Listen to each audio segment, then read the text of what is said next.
നിങ്ങൾ ഉണ്ടാക്കുന്നത് P K Kunhalikutty മാധ്യമങ്ങളോട് വാർത്തയാണ്. ഇന്നലെ ചർച്ച ചെയ്തിട്ടില്ല. ഇന്നലെ അങ്ങനെ ഒരു അജണ്ട ഉണ്ടായിരുന്നില്ല.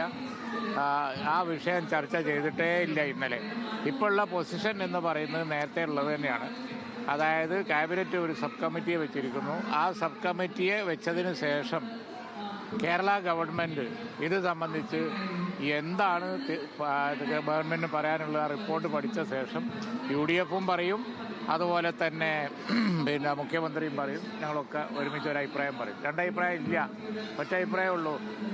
ഇടതുപക്ഷ ഗവൺമെൻറ് നടപ്പിലാക്കിയ ഒരു പദ്ധതി അവർക്കും അറിയാം, ഞങ്ങൾക്കും അറിയാം, നാട്ടുകാർക്കും അറിയാം, നിങ്ങൾക്കും അറിയാം. അതിൻ്റെ പ്രയാസങ്ങളും സാങ്കേതിക പ്രശ്നങ്ങളും അത് വളരെയധികം കോംപ്ലിക്കേറ്റഡ് ആക്കി നിൽക്കുകയാണ് എന്നുള്ളത് നിയമസഭയിൽ തന്നെ അവർ പറഞ്ഞതാണ്. എന്താണെന്ന് വെച്ച് കഴിഞ്ഞാൽ ഫണ്ട് കിട്ടാതാവും, അപ്പം ഞങ്ങൾ ഒപ്പിട്ടതാണ്. എന്നാൽ അതിൻ്റെ പറഞ്ഞതിൻ്റെ അർത്ഥം എന്താ? ഫണ്ട് കിട്ടാതാവുന്നത് കൊണ്ട് ഞങ്ങൾ ഒപ്പിട്ടതാണ്. ഒപ്പിട്ടു എന്നുള്ളത് അവരാണ് ഒപ്പിട്ടത്. ഞാൻ ഇന്ന് ഊരണം എങ്ങനെയെന്ന് സബ് കമ്മിറ്റി പറയണം.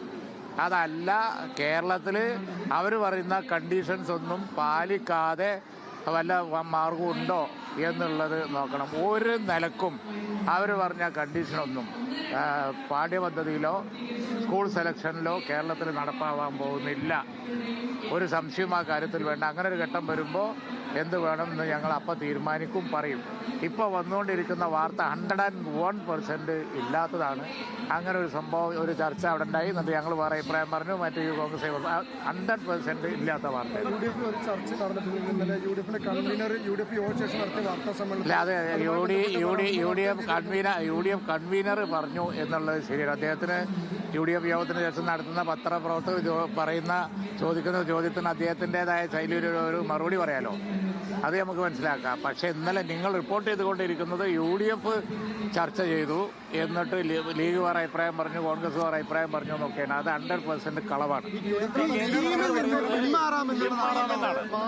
ഇപ്പൊ വന്ന വാർത്തക്കുള്ള മറുപടിയായി ഇനി ഞങ്ങളെ സബ് കമ്മിറ്റി വന്നതിന് ശേഷം ഗവൺമെന്റ് അത് ആലോചിച്ച് ഫൈനൽ എന്താണ് എന്ന് പറയും. അതായിരിക്കും നിലപാട്. നിങ്ങളിപ്പോ ഇന്നലെ കൺവീനറോട് ഒരു ചോദ്യം ചോദിച്ചു, നിങ്ങൾ എങ്ങനെ അത് കൊടുത്തു എന്നുള്ളത്. കൺവീനർ ഒരു ചോദ്യം ചോദിച്ചിട്ട് നിങ്ങളത് കൊടുത്താൽ എങ്ങനെയാന്നുള്ളത് ഇപ്പൊ ഞാൻ വിശദീകരിച്ചല്ലോ.